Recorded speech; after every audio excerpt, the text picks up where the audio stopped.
Hey there, fellow classic comic collectors. As always, I'm Scott Harris King, and today I'm back with another haul video. Some miscellaneous stuff. We got a couple things that I got at a used bookstore. We got a couple things from eBay. And then most of what we got is stuff from Kickstarter. Now, as you know, I make my own comics. And I crowdfund them on Kickstarter to help pay for the printing and to get them out to the readers, because otherwise nobody would know about it. So, as a result, I'm on Kickstarter a lot, and I'm cross promoting a lot with other people's campaigns, and I end up buying a lot of stuff on Kickstarter. So I really love being part of the indie comics community, and basically, anytime I have a campaign running, fast forward 3 months. And all of a sudden, I get a bunch of stuff in the mail from all the things I backed during that campaign. And that's what's happened here. When I did Crime Busters #4 back in February, I backed a bunch of stuff, and that stuff is now arriving in the mail. So I do have quite a few things to show you, including something really awesome that I think some of you will really dig. But let's start with the bookstore purchases. And the first thing I'm going to show you isn't a comic at all.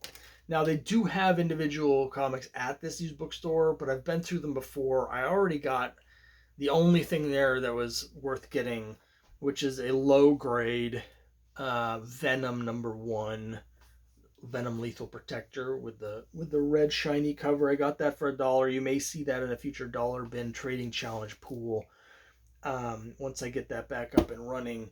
I looked through them. There wasn't really anything I wanted, but I got a couple things. This is just a book, and it is Trixie Belden book #9, The Happy Valley Mystery. Now, I'm not actively searching out the Trixie Belden books, but when I come across them, I am picking them up. When I was a kid, I had a complete set of all the Trixie Belden mysteries, and I had a complete set of all the 3 Investigator mysteries.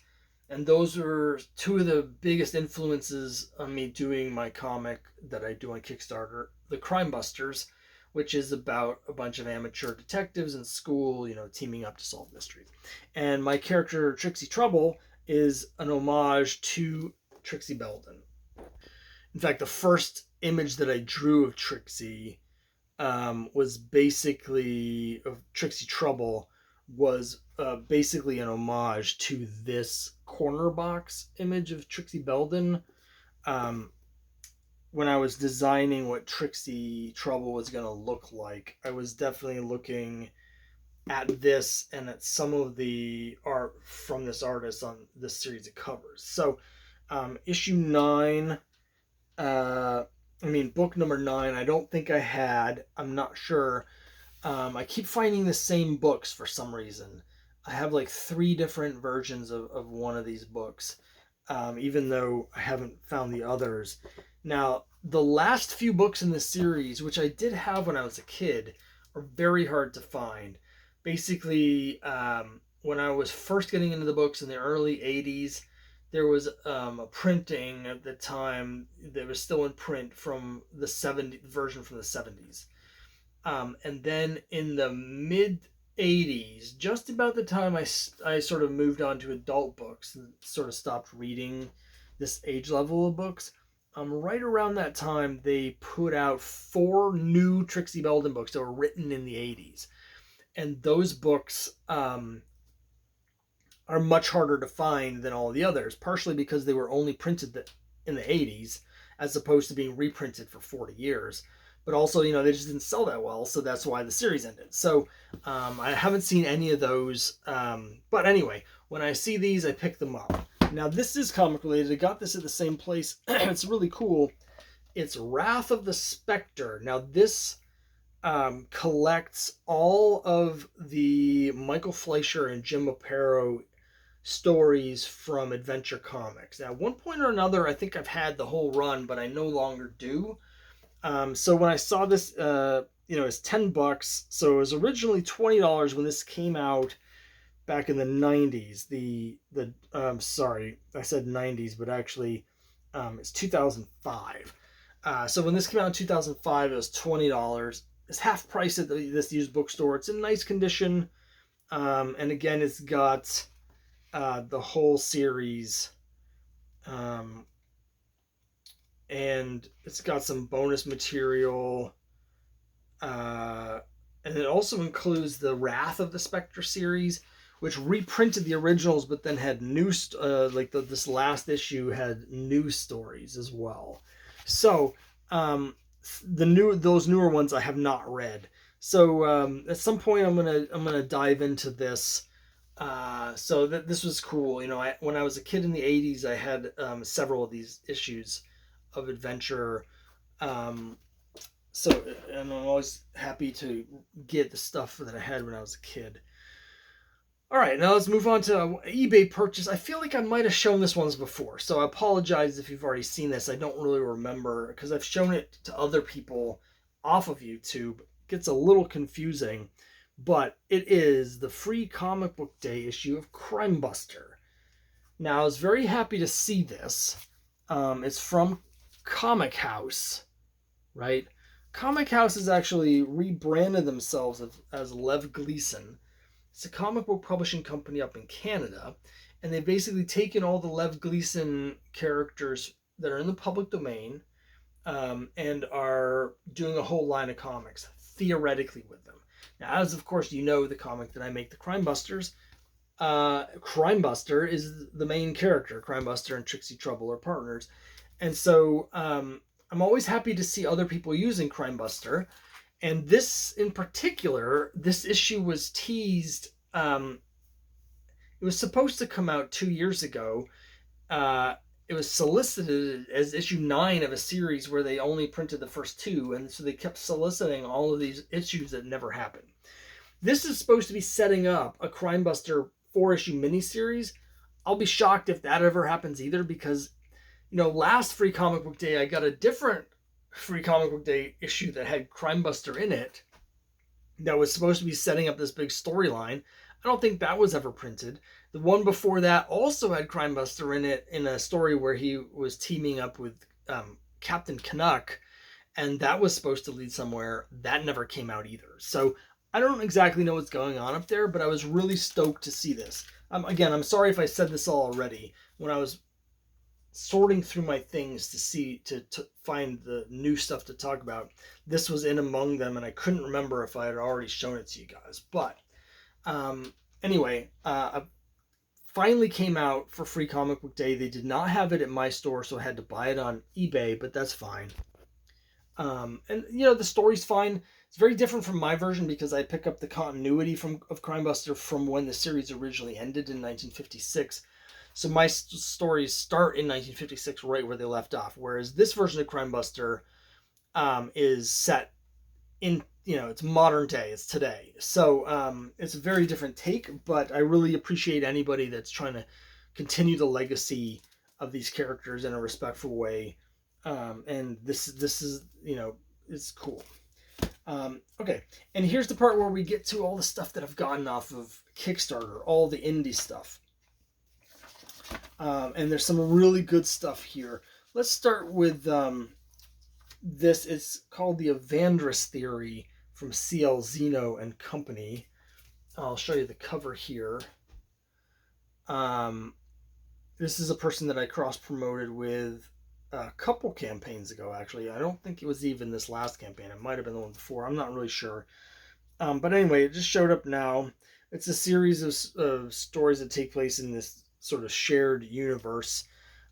They threw in some cool extras. There's this little sketch print. And also a mini zine comic called Drunk Mom number 4.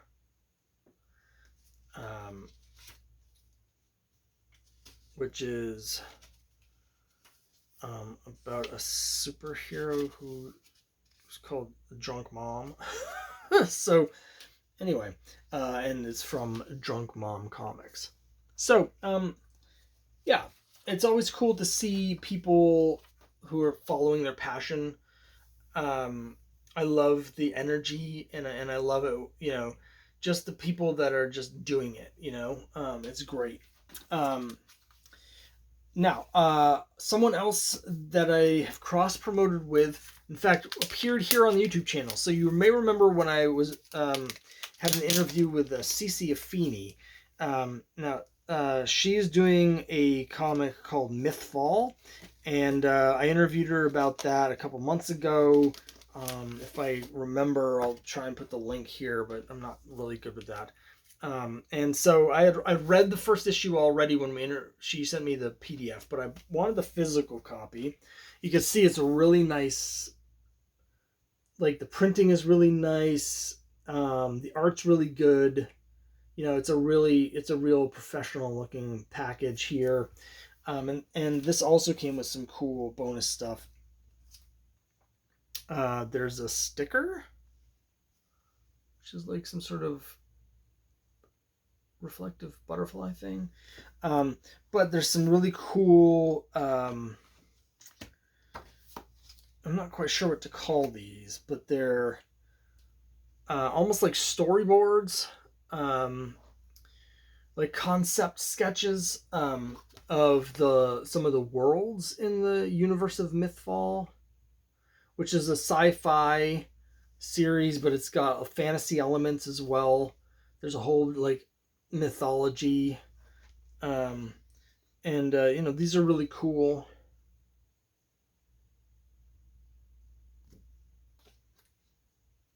Some of the different worlds that they visit in Mythfall, so that's cool. So yeah, it was cool to get this.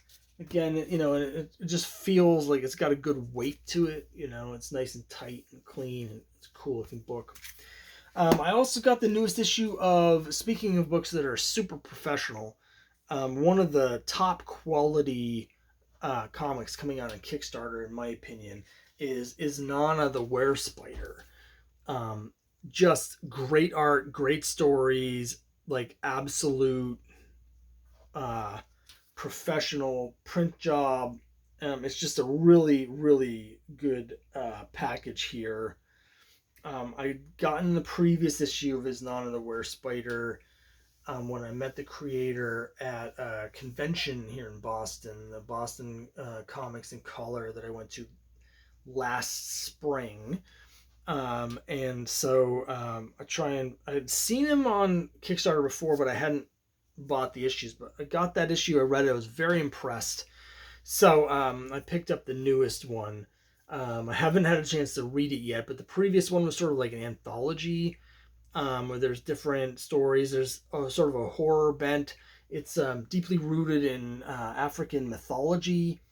The character here, the Werespider, has powers from spider powers, but it's really well done. So I'm looking forward to diving into that. One that I have already read, and I talk about a lot because it comes out a lot, because it's the most consistent, well done, consistent release schedule of anything on Kickstarter that I've seen, is Miskatonic High. Here's the new issue, number 18. All 18 issues put on a Kickstarter. I think I've been doing it for about 5 years. I've also got an interview here with creator Mike Shea. I've had an interview with the artist Ryan Mendoza, the co-creators of Miskatonic High. Separate interviews with both of them here on the channel. You can track down. And you know, when I talked to Mike, I talked to him, I think, when issue 17 was live on Kickstarter, and at that point, he was finishing the lettering on issue 19. So they're still like 2 or 3 issues ahead of everything. And so, you know, right now, as I'm doing this video, issue 19 is currently live on Kickstarter. I've already backed that. So we'll be seeing another issue. It's like every 2.5, 3 months, a new issue of this arrives at my doorstep. So it's really cool. Now, I don't have all of them yet. I had missed several issues. The first one I backed was 5, and then I missed several issues. So at some point, I'm going to add on the ones I was missing so I can put together the complete run, because I'm definitely missing parts of the story. But it's really well done. So if you want to, you know, support indie creators, but also, you know, get a good book at a consistent release schedule, Miskatonic High is one you should definitely check out. There's almost always an issue running on Kickstarter. If it's not live, there's a pre-launch waiting for the next one. All right, last one, but the coolest thing that I've gotten here. One of the coolest things I've ever gotten on Kickstarter. I think you guys will really dig this because we're our classic comics people. It's this here, the 75th anniversary edition, hardcover of this classic book. Now, I appeared on someone else's channel. I was talking about this comic, and because I said the name of the comic, they seemed to think that I was being racist. So, just to sidestep that, I'm not even going to say the name of the comic, okay? But it's super important comic. In 1947, this was the first and only book that came out. It was all completely done by black creators. All the writers, the artists, all black. The publisher is a black publisher. His name was Orrin C. Evans. He was a journalist. And so they put out the first issue, and I don't think they were able to get the distribution that he wanted. Then the second issue never came out, even though in the first issue there's stuff where, sort of teasing that it's going to be an ongoing series. I've heard mixed things, varying stories about the distribution, but it's possible that it was only distributed in the Philadelphia area. I don't know, but it's really hard to find. And so last year was the 75th anniversary of this very important comic coming out. And obviously the real, original versions go for thousands of dollars. So I knew I was never going to get one of those, but I thought this was really cool. It has digitally remastered the entire issue, and then there's more. After you get to the end of the issue,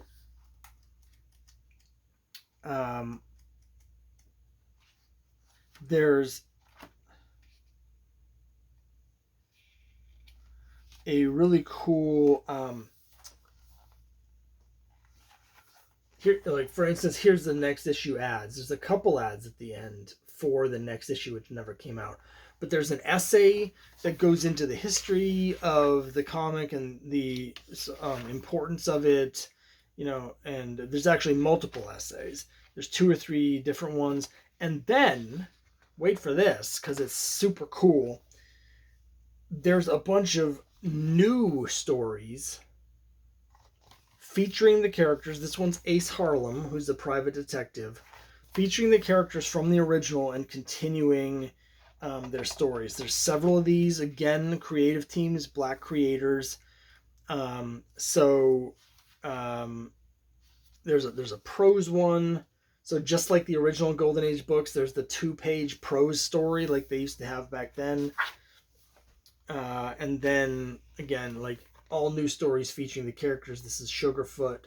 So just an awesome package. So I was really stoked to be able to support this because I think it's very important.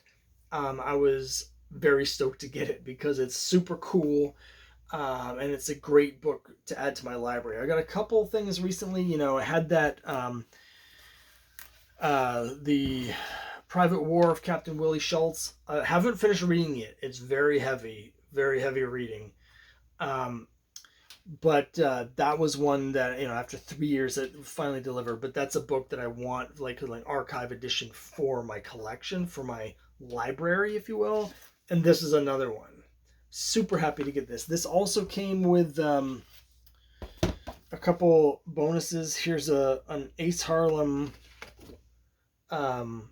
print, and Ace is saying, Ace has just beat up a bunch of Ku Klux Klan people here. And Ace is saying, don't these cowardly crackers know that with a little elbow grease and bleach, we will reuse all the extra sheets we can get in Harlem? So that's the print that comes with it. And then there's also a sticker. So, very, very cool.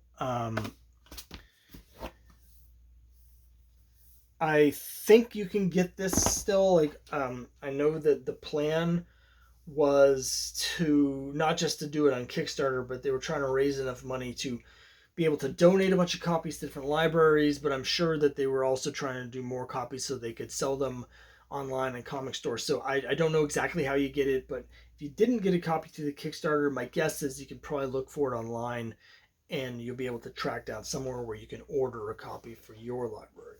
So, a lot of cool stuff. I have a ton more stuff coming from Kickstarter. You know, I just finished my third campaign of the year for my new comic Quest, and I've got 3 more that I'm hoping to get in before in the second half of the year. And so every time I do them, I end up backing a bunch of stuff. So I've got tons more stuff coming from Kickstarter. So we'll be doing more videos. No worries about that. That's coming. But for now, that's it. Let me know what you think down below, and I'll see you next time.